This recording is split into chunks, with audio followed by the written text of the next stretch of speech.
So hello everybody, welcome to today's video. Today my friends, I'm very happy to do this video. Why? Because I'm presenting you my build, the Cyclone Impale Champion build that I have based on a guide that I have pretty much found on the internet. I'm gonna put the link into the description, but we have changed it a lot with the viewers and also with myself, just to make it fit to my gameplay, or maybe even doing or making it better. So also a little side note on in the future I will like always do a video like that on presenting you my build that I have played that also turned out pretty well, so that you can pretty much copy what I am playing if you're interested, or if you have seen it on the stream, or you wanna like just try it out. Secondly, also what is very important, I'm gonna copy paste the Pastebin Link so that you can just put it into your path of building, and you can just take your time and appreciate the build. So how will we proceed on this video? It is the first category is going to be pros and the cons of this build, in my opinion. Then secondly, the skill gems. Okay, then the third, it is going to be the gear and the flasks of the build. The fourth, it's gonna be the skill tree and the remainings. That means like the pantheon, the anointment. Then the fifth, how to play this character, or how I play it actually. And at the end, we are gonna go for the gameplay. I'm gonna show you how this character or this build works on a normal, okay, without any mods and stuff, T16 map, so that you can see how good it is or how bad it is. So let's go for the video, my friends. So here we are at our first category. It is the pros and the cons, in my opinion, about this build, and we are just starting with the pros. That means first, it is a tanky one. Why? Because it has 6,000 life or more if you manage to. We have 9,500 armor at the moment, and we have 45 plus we have life leech on our build. Then secondly, it's the average to good clear speed, because you are not very fast, but wherever you spin through, you shred the enemies, so it is pretty good. Then it is a hybrid one, because you clear as fast as you kill a single target or the bosses. It is like really good, you know. It is good for both. You don't need to adapt yourself to one situation or the other. You can just play through all the time with the same abilities and the same way. Then it is good for delving, because you always like close to your car. You are always moving and close to your enemies, because they are not really a threat to you, since you are like leeching from them. Then I have managed to kill Sirius on level 8, awakened level 8, with this exact build as you can see here. And yeah, deathless already. But sometimes you can have some troubles because of the stuff that is on the ground, but that's with all of the builds. And last of the positive points, it is that this build is very budget friendly, because in my opinion, to copy the whole build, as you can see, you gotta invest like 25 to 30 exalted orbs, so that you can like really just copy this. The most expensive are the axes, both of them, because of the physical DPS that we have on that like passes like 7x each, that means 14. And then the armor we got on, it is like around 4 to 5x, so that's the most expensive on this build. And then for the rest, like pretty much you can buy everything, like every piece with 1x or less. Then we are gonna go now for the negative notes or points of this build, it is that you can do a physical reflection note or mode of a map. Mana and life leech, I mean no mana and life leech, you can do it because you have like a life flask and mana flask, but I wouldn't like really recommend, since you gotta be like very depending on them and you are slower. And the last of it, it is very expensive to max, very expensive, because you have like some jewels that you can buy that are a lot of exalted orb worth, and your axes, I mean we are at the moment at axes that have 460 DPS each, but you can pretty much go for up to 650, I have already seen, and so, but they are like 60x each piece. So I mean you can really go very high on DPS, but it really costs a lot. So that was this category with the pros and cons, and let's go for the next one, my friends. So my friends, on this category we are gonna talk about the skill gems that I'm using on this build. Pretty much we are using 3-4 linked. That means one of them, it's gonna be the Ancestral War Chief, or the Vault, okay, Wall Ancestral War Chief, sorry, with Ruthless support, Brutality support, and melee physical damage support. So the second, it's gonna be the Leap Slam, with fast attack support, endurance charge on melee stun, and blood magic, so that we are not using mana. Then we are going for the molten shell, or the wall molten shell, sorry, with cast when damage taken, summon flame golem, and increased duration. So, and then on our weapons we are gonna use blood rage with rallying cry and flesh and stone, and on the other side blood and sand, pride, and our portal on it. And lastly, the 6th linked on our armor is gonna be the main support with brutality support, the melee physical damage support, the cyclone, the infused channeling, and the impale support. So that's gonna be pretty much the skill gem.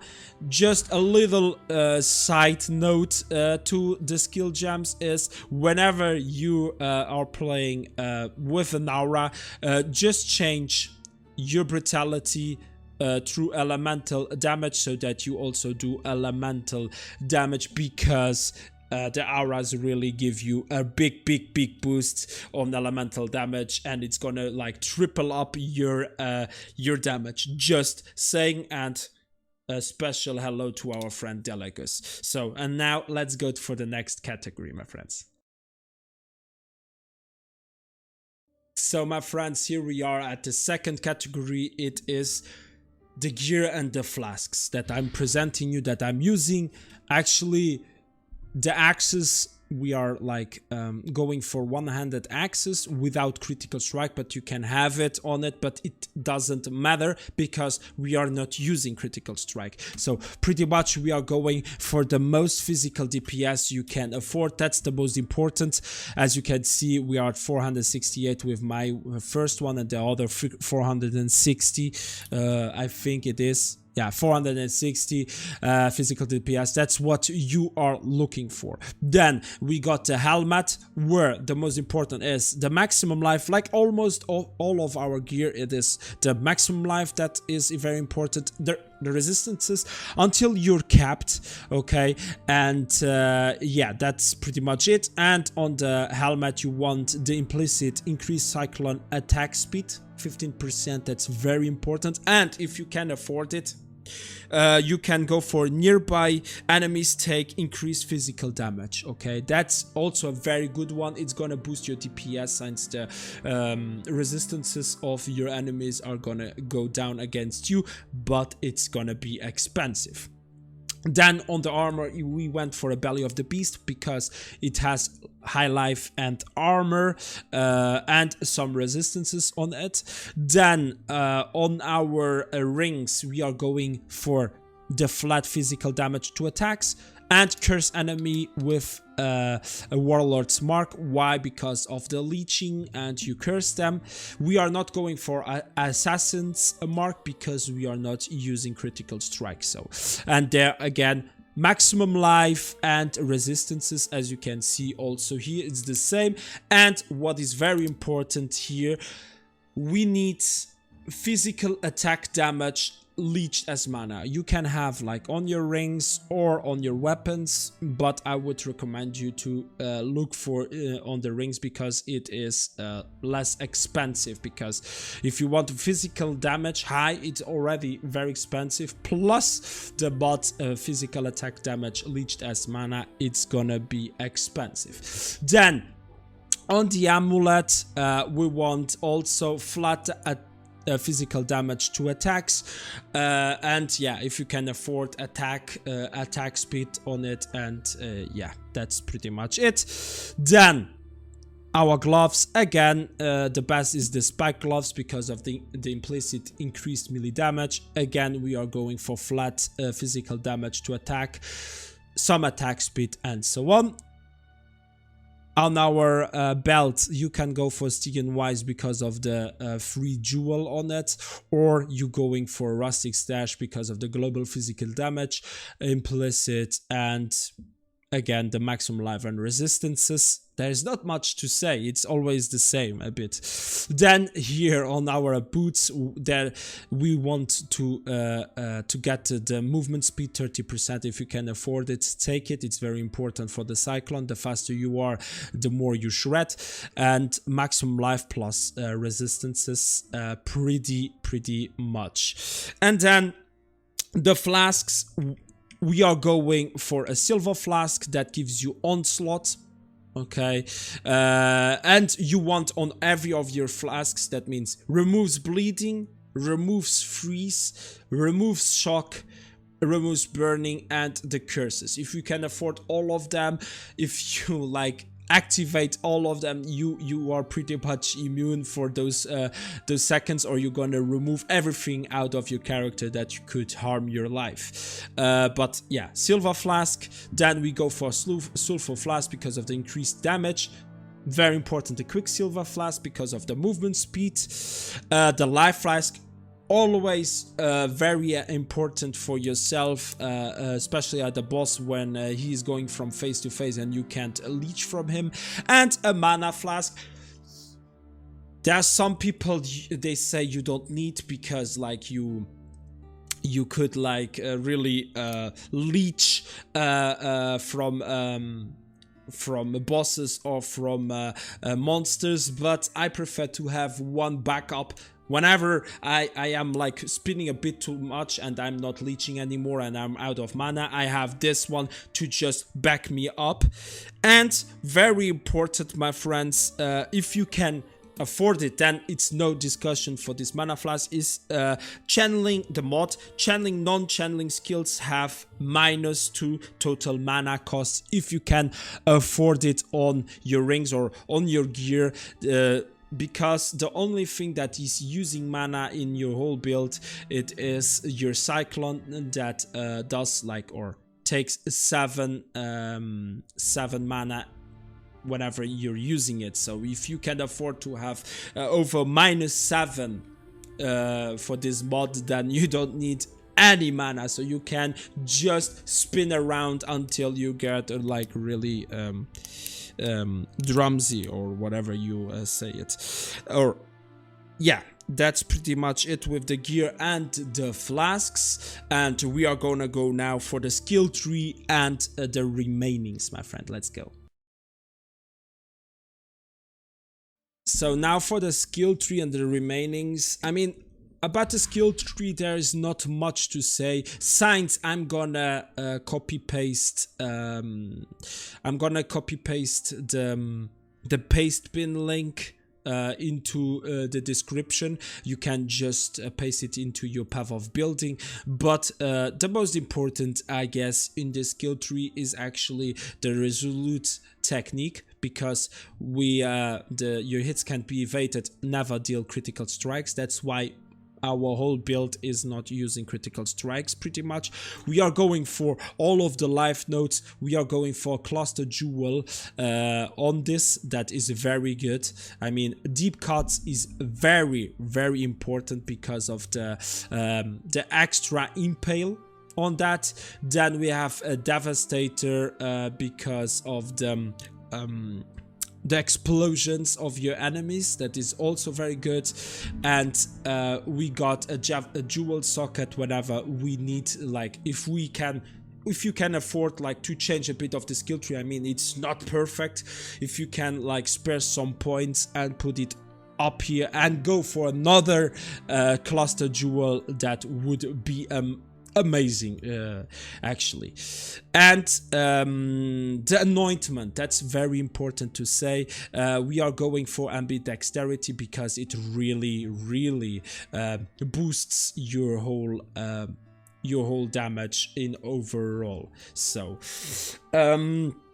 but there is not much to say about the skill tree. You just have to copy it and try maybe to make it even better. Also, the jewels that I have put like into the skill tree, it is like maximum life, the increased melee damage, and global physical damage, just for flat damage plus the life, because life is very, very important.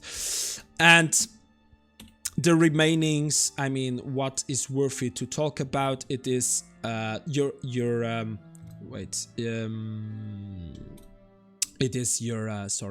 Pantheon. We are going for Soul of Lunaris. Why? Because avoid projectiles that have chain. That is very, very important. And 10% to chance to avoid projectiles.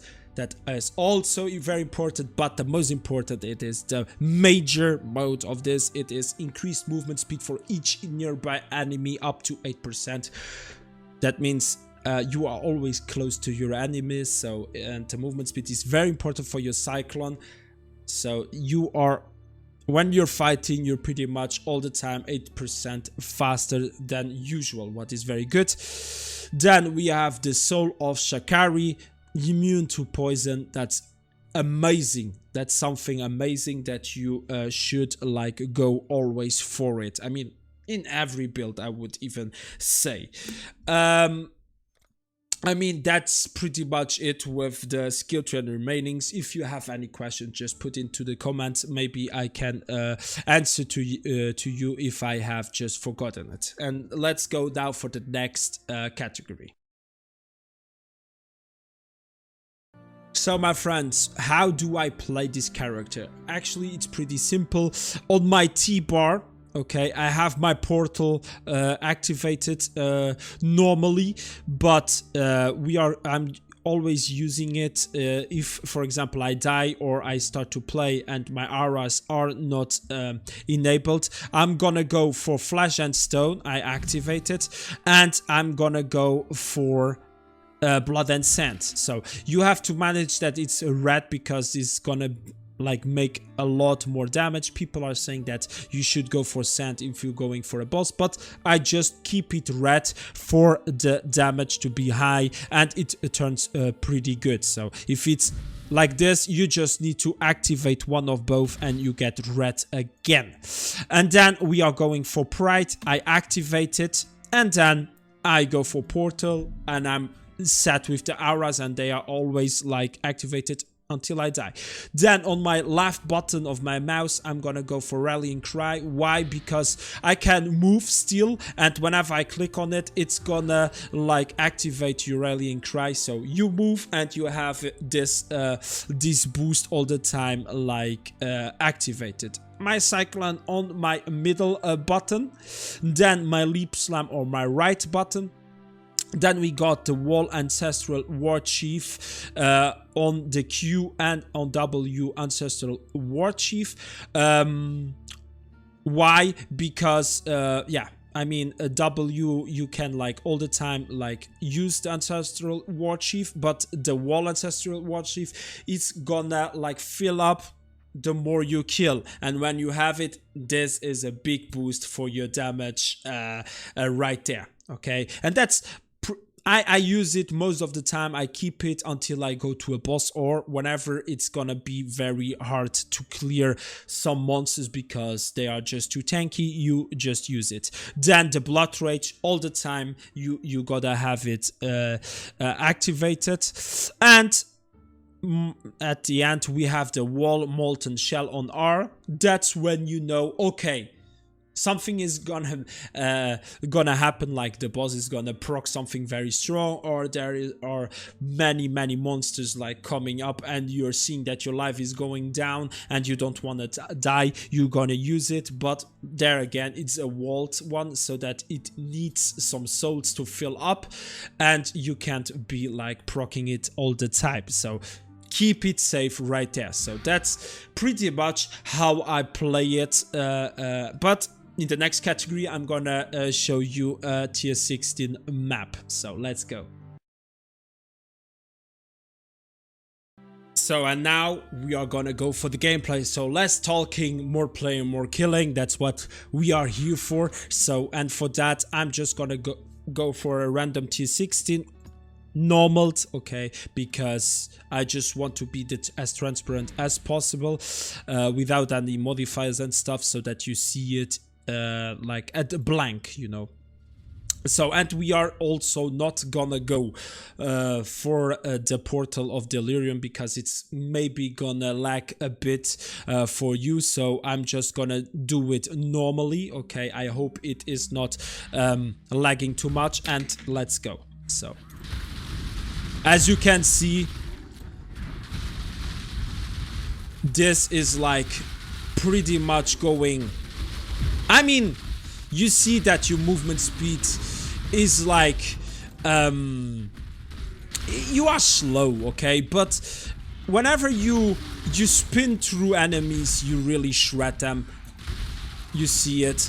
They are also like exploding because of our devastation that we have on our cluster jewel. That is a very nice feature in my opinion. But you can see wherever you go through, you really shred, okay. You just spin around, you activate your Blood Rage. Sometimes you can click on your Q, you know that your totem is just gonna go behind you. And yeah, that's pretty much it for clearing on your maps. This is tier 16, pretty much. Okay, wait, I'm gonna go now for the boss, and there you're gonna see a tier 16 boss, how fast we shred him down. So W, Q and Blood Rage, and we activate some of our Flasks. Look how fast his life is going down.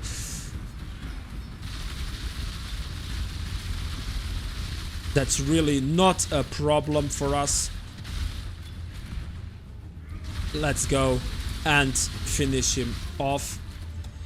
No, okay, we are going for the next phase.